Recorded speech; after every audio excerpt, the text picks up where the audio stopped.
Мы отбросим вещи формальные, посмотрим на вещи вот так реально неформально. Мгм.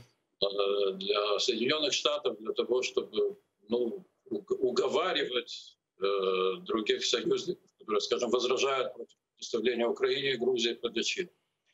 Серьезным аргументом в пользу вот таких уговоров, и даже настойчивых, скажем, уговоров или требований, было бы то, что Соединенные Штаты были бы абсолютно уверены в том, что невозможно изменение курса, что есть консенсус такой очень глобальный политических элит в том, что Украина, в том, что Грузия должны стать членами НАТО, во-первых.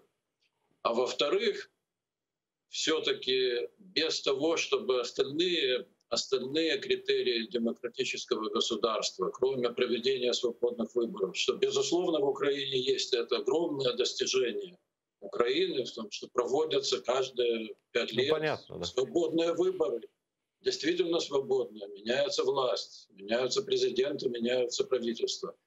Но и очень существенным моментом является наличие независимой судебной власти.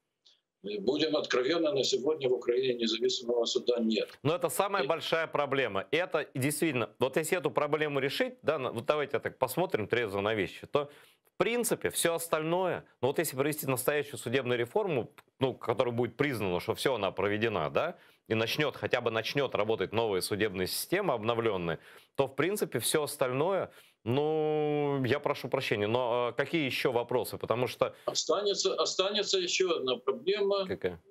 влияния 4 олигархов, в частности, влияние одного из них на нынешнего президента не просто чрезмерно, но как бы выше крыши. Да, но скажем вторая так. часть проблемы — это, конечно, олигархи. Абсолютно согласен, но законы должны, ну как вот в Польше вы в негативном ключе привели в пример, но там на самом деле, как в Литве, законом невозможно, олигарх не может влиять на политику. С определенного момента они привели такие законы, что, ну, может нравиться и не нравится такая или иная партия, но, по крайней мере, за ней точно не стоит какой-то олигарх просто тупо с мешком денег, да?